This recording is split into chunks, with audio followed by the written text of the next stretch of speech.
우리가 우리의 아버지 되시는 하나님을 닮는다는 것은 그분의 사랑의 성품을 담는 것을 말합니다. 하나님의 사랑의 성품을 담기 위해서는 그냥 되는 것이 아니라 반드시 과정이 필요합니다.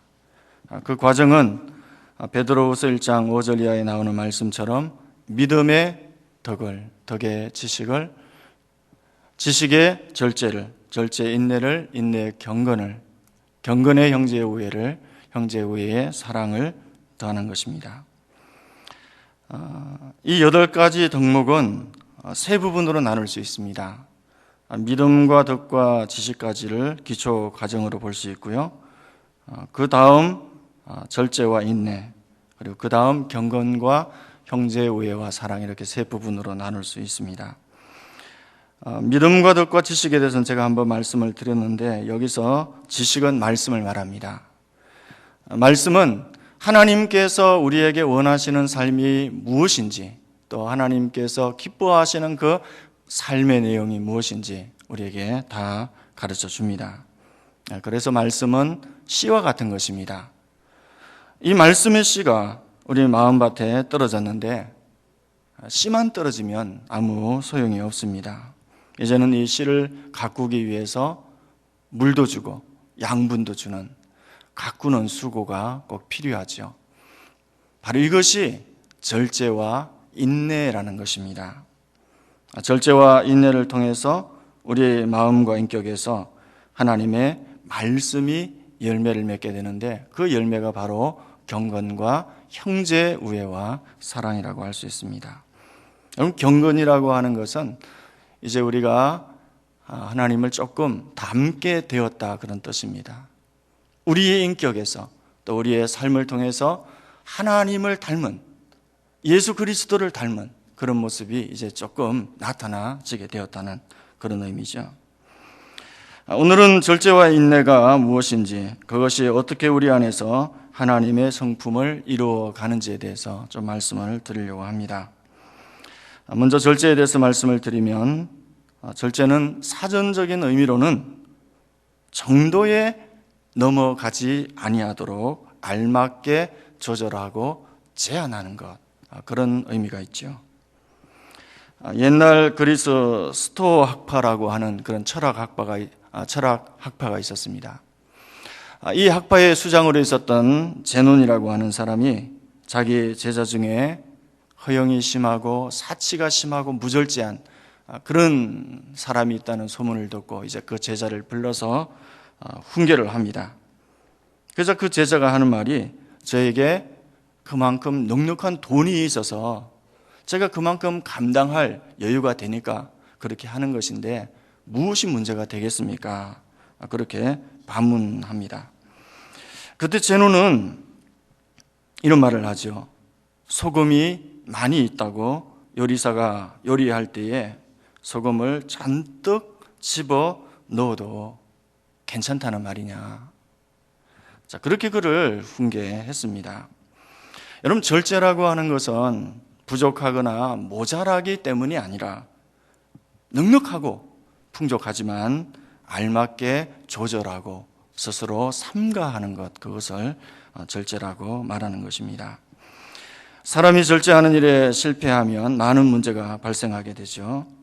음식을 절제하지 못하면 비만의 고통이 따르게 됩니다. 말을 절제하지 못하면 잦은 실수를 하게 되죠. 감정을 절제하지 못하면 폭발하게 되고, 술, 담배를 절제하지 못하게 되면 심각한 건강의 위협이 찾아오게 됩니다. 성을 절제하지 못하면 추한 인생이 되고요. 돈을 절제하지 못하면 어느 순간에는 가난해지게 됩니다. 그 외에도 여러 가지 마약, 도박, 또 쇼핑, 인터넷, 게임, 또 스마트폰, 이런 부분들에 대해서 절제하지 못하면 중독 인생으로 전락하게 된다는 것입니다. 전략은 부자를 만들고 절제는 사람을 만든다, 그런 말이 있습니다. 그래서 말을 절제하면 성숙한 사람이 되고, 욕망을 절제하면 그때 비로소 참된 행복이 찾아오게 됩니다. 제가 올해 들어 한 학기 동안 중독 상담에 대해서 공부를 좀 했습니다. 지금 대한민국에서 우리가 생각하는 것보다 중독의 현실이 아주 심각한 지경입니다. 알코올, 흡연, 도박, TV, 쇼핑, 인터넷, 게임, 스마트폰, 지금 이런 온갖 것들에 사람들이 중독이 돼서 거기서 헤어나오지를 못하고 있습니다. 그런데 여러분, 중독 중에 재미있는 중독이 하나 있습니다. 혹시 험담 중독이라고 들어보신 적 있습니까? 제가 지어낸 것이 아니고요. 분명히 이런 부분이 있습니다. 그래서 이 험담 중독에 대해서만 평생 연구를 하신 분도 있어요. 우리가 험담할 때 아무 생각 없이 하게 됩니다. 그런데 참 주의해야 하는 것은 험담이 생각보다 중독성이 강하다는 거예요. 그래서 하면 할수록 재미가 붙어서 한 번 중독되면 거기서 헤어나올 수가 없다는 것입니다. 중독의 가장 무서운 점은 한 번 중독에 빠지면 모든 정신 에너지, 그리고 감정 에너지, 생활 에너지가 다 거기에 집중이 되게 됩니다. 그렇게 되면 알코올 중독에 빠진 사람은 술 마시는 일, 도박 중독에 빠진 사람은 도박하는 일, 그리고 험담 중독에 빠진 사람은 욕하고 비난하는 일에 자기가 가진 모든 대부분의 에너지를 다 쏟아붓게 된다는 것입니다. 그런데 그 에너지가 소진하는 것으로 끝나는 것이 아니라 그렇게 긍정적인 에너지를 다 소진하고 나면 그 대신 부정적 에너지가 차오르게 됩니다. 즉 중독에 빠진 사람들은 중독에 빠진 그 일 외에는 어떤 생산적인 일도 할 수가 없게 된다는 것입니다. 그러므로 여러분, 술, 담배, 도박만 나쁜 것이 아니라 우리가 일상적으로 아무 생각 없이 하는 험담도 참 우리에게 유익하지 못하고 해로운 것입니다. 내가 험담을 하고 있는 그 순간, 이것이 지금 나의 긍정적 에너지를 다 갉아먹고 있구나. 그리고 나에게 부정적 에너지를 지금 쌓아가고 있구나. 이런 그렇게 생각하시고 가능한 한 험담을 자제하시기 바랍니다. 안 하시는 게 좋습니다. 절제라고 하는 것은 결국은 나의 긍정적인 에너지를 아끼는 것입니다. 여러분, 벤자민 프랭클린이라고 하는 사람에 대해서 들어보셨을 것입니다. 벤자민 프랭클린은 가난한 집안에서 태어났고 평생 학교라고는 1년밖에 다니질 못했습니다. 그런데도 그는 정치가요, 과학자요, 또 외교관으로서 피레침을 발견하고 대학을 설립하고 도서관을 건립하고 미국 독립선언문의 기초를 놓는 그런 많은 업적을 남겼습니다. 그가 그렇게 할 수 있었던 이유 중에 하나는 그는 어렸을 적부터 청교도 집안에서 태어나 이제 청교도 교육을 받으면서 그 스스로 13가지 덕목을 세웁니다. 그래서 아마 아는 사람에게는 그 프랭클린의 13가지 덕목이라고 하는 것이 굉장히 유명한 덕목입니다. 그런데 그 13가지 덕목 중에 첫 번째가 바로 절제입니다.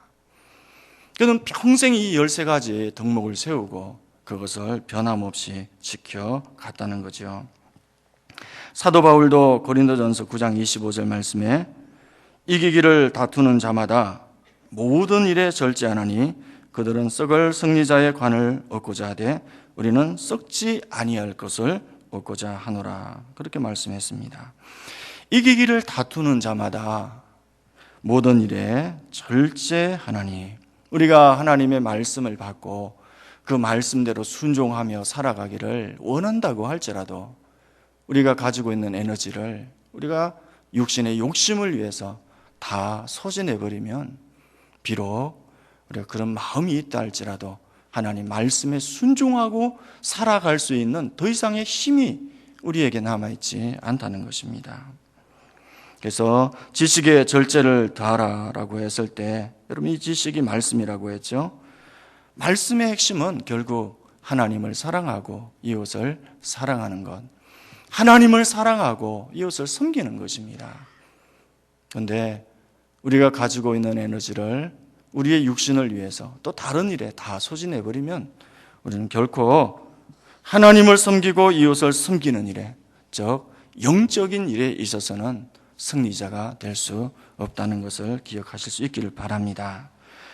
권투 선수든지 야구 선수든지 마라톤 선수든지 운동 선수가 절제하지 아니하고 방탕한 삶을 살아간다면 여러분 그가 그 분야에서 좋은 성적을 낼 수 있겠습니까?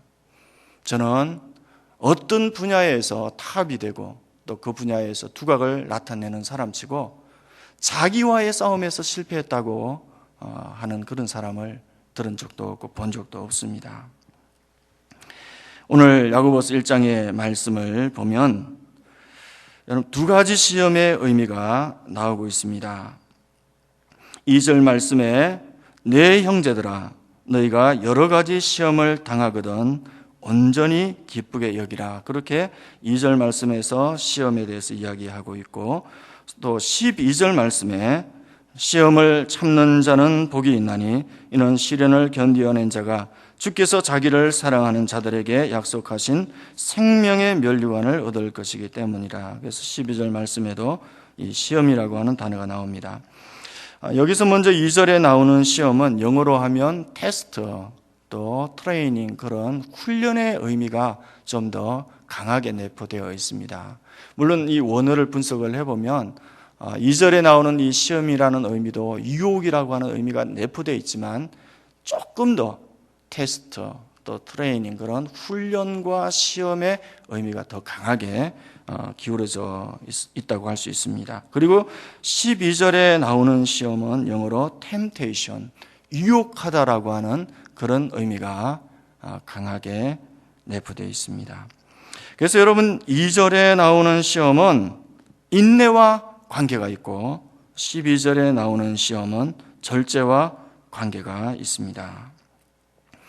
그래서 우리는 이 두 가지 시험이 항상 우리에게 찾아온다는 것을 잊어버려서는 안 됩니다.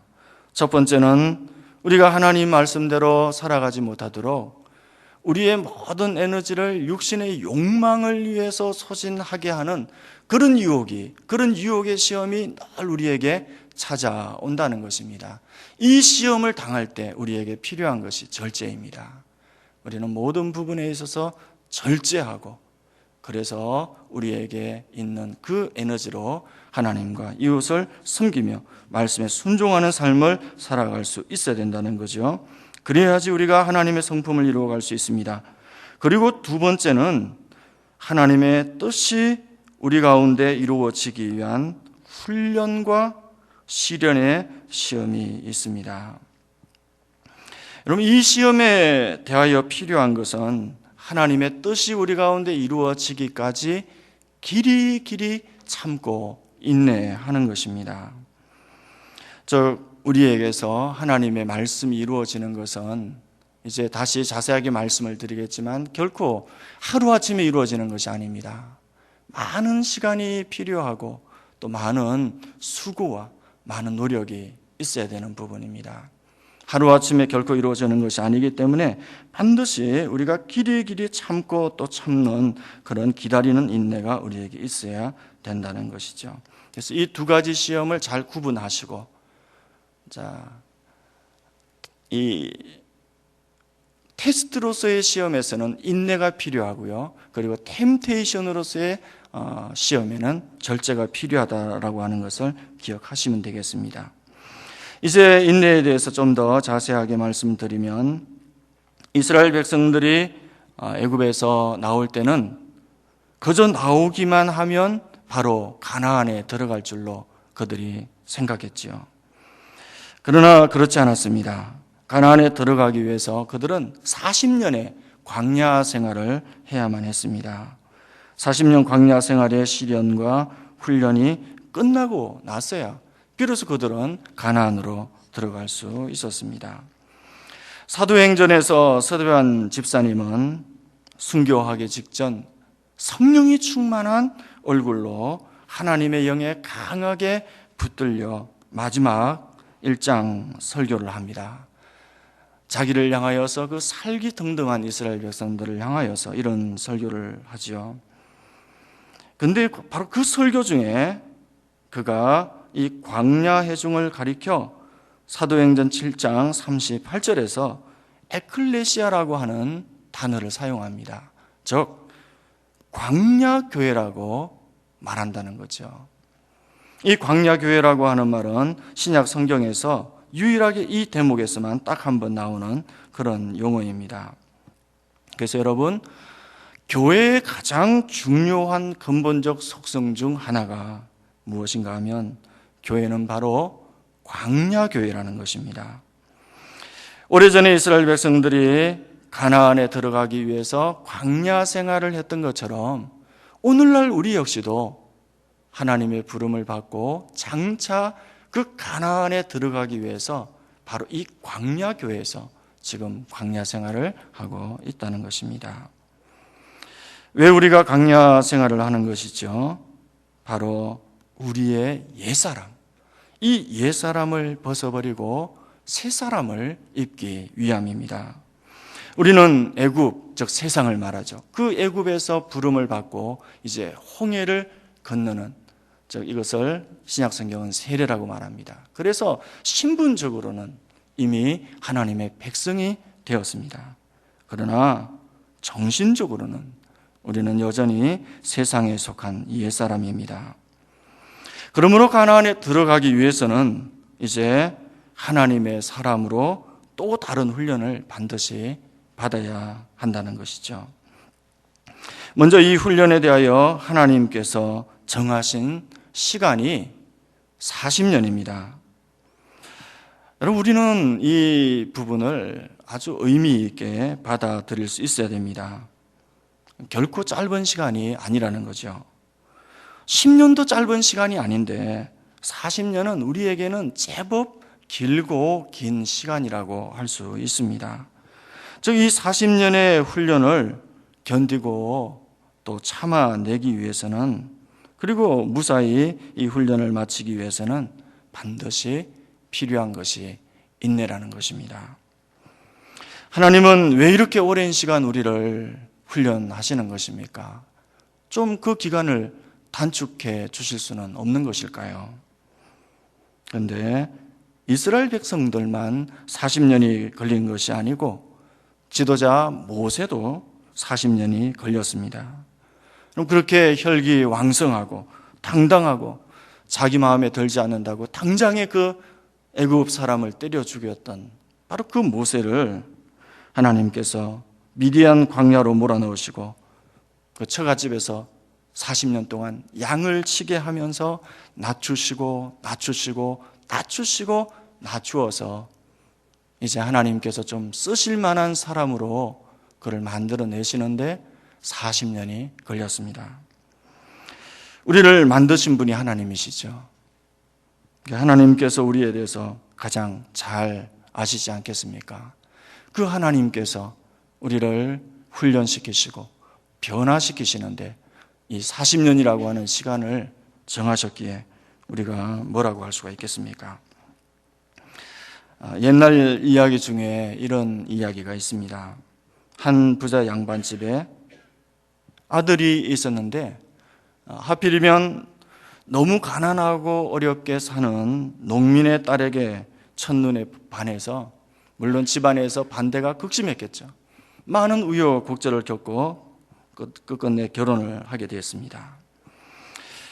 그런데 이 딸이 양반집에 이제 시집을 가는데 큰 걱정이 있었습니다.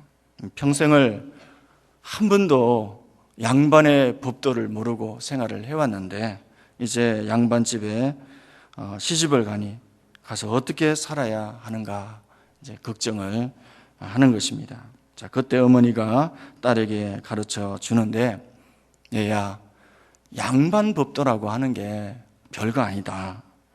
그저 님자만 부지런히 붙이면 되느니라. 그래서 아버지 하던 것을 이제 아버님이라고 부르고 또 어머님 부르고 도련님이라고 부르고 그렇게 모든 호칭에 님자만 잘 붙이면 되느니라. 그렇게 이제 가르쳐 주었습니다. 그래서 시집을 갔는데 처음으로 시아버지 방에 점심상을 차려 가지고 들어가는데 이제 시아버님께서 문턱 바로 앞에서 낮잠을 주무시고 있었습니다. 그 앞에 서서 헛기침을 한번 하고 아버님 하고 부르는 것까지는 잘했는데 그 다음에 아버님, 대가리님 좀 치워주세요. 밥상님 들어갑니다. 그랬다는 거죠. 여러분, 아마 이 세색 씨가 이제 이 집의 법도를 배우고 그 법도를 따라서 생활을 하려면 아마 몰라도 10년은 걸려야 될 것입니다. 우리가 세상의 때를 벗어버리고 하늘의 사람으로 변화되는 것도 결코 쉬운 일이 아니고 하루아침에 되어지는 일이 아닙니다. 그래서 하나님께서 우리를 광야교회에 집어넣고 훈련을 하시는데 결국 이 훈련은 신명기 8장을 보면 간단하게 두 가지입니다. 하나는 우리를 낮추시는 것이죠. 우리에게서 세상에 속한 옛사람의 때를 빼내는 것이고, 또 하나는 이제 저 하늘의 만나를, 생명의 양식을 우리에게 먹이는 것입니다. 그것을 통해서 이제 우리의 옛사람은 벗어버리고 이제는 하나님을 섬기는 새로운 사람으로 만들어가는 것이 이 광야 훈련의 핵심이죠. 그런데 이것이 그렇게 시간이 오래 걸린다는 것입니다. 옛사람의 때를 빼내는 것에도 시간이 많이 걸리고, 또 하나님의 말씀이 우리 안에 들어와서 그 말씀이 뿌리를 내리고 견고하게 집을 지어감에 있어서도 결코 짧은 시간이 걸리는 것은 아니라는 거죠. 그래서 이때 하나님께서 우리에게 요구하시는 것이 바로 인내입니다. 하나님의 뜻이 이루어지기까지 길이 참으라는 것입니다. 그런데 무작정 그러면 참으면 되는가? 오늘 말씀은 무작정 우리가 인내하며 참으라는 것이 아니라 어떻게 인내하며 어떻게 참아야 되는 것인지 몇 가지 원칙을 가르쳐 주고 있습니다. 그 첫 번째는 야고보서 1장 2절 말씀에 우리에게 권면합니다. 내 형제들아, 너희가 여러 가지 시험을 당하거든 온전히 기쁘게 여기라. 기쁘게 여기라, 그렇게 우리에게 말씀합니다. 그리고 이 말씀과 병행해서 고린도전서 10장 10절의 말씀을 보면 광야의 시험을 당할 때 우리가 어떤 자세가 필요한지에 대해서 말씀하는데, 그들 가운데 어떤 사람들이 원망하다가 멸망시키는 자에게 멸망하였나니 너희는 그들과 같이 원망하지 말라고 우리에게 가르쳐 주고 있습니다. 여러분, 우리가 어떤 일을 당할 때 마음의 자세가 얼마나 중요한지에 대해서는 아무리 강조해도 부족함이 없습니다. 매를 맞을 때도 나는 맞을 짓을 한 것이 없는데 지금 억울하게 매를 맞고 있다라고 생각하는 것과 나는 당연히 맞아야 할 놈이니까 마음껏 저를 때려주세요 하고 그런 마음으로 매를 맞는 것은 천지 차이라는 거죠. 저는 부끄러운 고백이지만 중학교 때 학교에서 큰 사고를 한번 친 적이 있어서 아버님께 종아리 100대를 맞은 적이 있습니다. 그런데 그때 제가 매를 맞을 때 억울한 마음을 가지고 맞은 것이 아니고, 아버님, 제가 기꺼이 맞겠습니다. 제 종아리가 부러지도록 쳐주십시오. 그런 마음으로 매를 맞았습니다. 근데 그때 신기하게도 그렇게 그 100대를 맞는 것이 절대 가볍지 않은 것인데 별로 아프지 않았던 것 같아요. 그래서 지금 기억에도 그때 그 매를 맞으면서 아팠던 그런 기억이 별로 나질 않습니다. 여러분, 우리가 어떤 일을 당할 때도 마찬가지입니다. 내가 어떤 마음을 가지고 그 일을 당하느냐에 따라서 그것이 우리에게 다가오는 느낌은 굉장히 많이 달라진다는 거죠. 미국의 저명한 심리학자이자 정신과 의사인 모건 스콧 팩이라고 하는 그런 분이 있습니다. 이분이 쓴 아직도 가야 할 길이라고 하는 책이 있습니다. 이분이 정신과 의사로서 많은 환자들을 치료하면서 고민을 합니다. 왜 이 사람이 정신병에 걸렸을까? 어떻게 해야 정신병이 나을 수 있을까? 어디서부터 치료가 시작되어야 되는가? 이런 여러 가지 명제를 가지고 오랫동안 임상을 하고 또 실험을 하고 치료를 하게 됩니다. 그러면서 이제 그가 그 모든 결과들을 정리해서 이 책에서 소개하고 있습니다. 그런데 이 책의 가장 중요한 핵심 중에 한 가지는 책임이 나에게 있다는 것을 인정하게 되면 그때부터는 그 병의 50%가 나아지게 된다는 것입니다. 책임이 나에게 있다라고 하는 것을 그 환자가 인정하게 되는 시점이 오면 그 시점에서부터 신기하게 그 정신질환의 50%가 차도를 보이게 된다는 거죠. 그래서 여러분, 가장 중요한 것은 내 불행의 원인이 남에게 있고 세상에 있다고 남을 원망하는 동안에는 절대로 병이 낫지 않는다는 것입니다. 애초에 정신병이 걸린 근본 이유도 바로 거기에 있다는 거죠. 이 불행의 원인, 지금 이 정신병의 원인이 너에게 있고 세상에 있다라고 그렇게 생각하는 한은 그 환자는 별로 가능성이 없다는 것입니다. 억울하고 분하고 원통하고 미워하니까 결국 그것이 마음을 망가지게 하고 정신도 망가뜨린다는 것입니다. 자, 그러나 이것이 나 자신의 문제다 이렇게 생각하고 그렇게 환자가 생각을 돌이키게 되면 놀랍게도 거기서부터 치료가 출발하게 되더라는 것입니다. 그러나 이렇게 이런 생각을 가지도록 그 환자를 설득하고 그것을 스스로 깨닫게 하는 데는 참 어렵고 시간이 오래 걸리더라는 것입니다. 여러분, 우리 역시 시험이 찾아올 때 하나님 도대체 저에게 왜 이러세요? 제가 무슨 잘못을 했다고 이러십니까? 너무 하시는 거 아닙니까? 하나님에 대해서 우리가 이런 생각을 가지게 되고 또 남편이 원망스럽고 아내가 원망스럽고 자식이 원망스럽고 목사님이 원망스럽고 성도가 원망스럽고 이런 원망의 마음이 우리의 마음을 사로잡게 되면 그러면 여러분 우리가 당하는 이 모든 것이 2배가 더 힘들어진다는 것입니다. 그뿐만 아니라 우리를 향한 하나님의 뜻이 이루어지기는커녕 광야에서 고라와 다단과 아비람이 모세를 원망하다가 그 원망 속에서 스스로를 파멸의 길로 집어넣은 것처럼 우리도 하나님의 뜻이 우리 가운데서 이루어지기는 고사하고 오히려 그 시험 속에서 우리가 우리를 스스로 파멸의 길로 집어넣는 그런 위험성도 있다는 거죠. 자, 오늘 2절의 말씀, 내 형제들아 너희가 여러 가지 시험을 당하거든 온전히 기쁘게 여기라. 이 말씀에 온전히 순종하는 저와 여러분들이 꼭 되실 수 있기를 바랍니다. 우리는 우리 자신에 대해서 잘 모릅니다.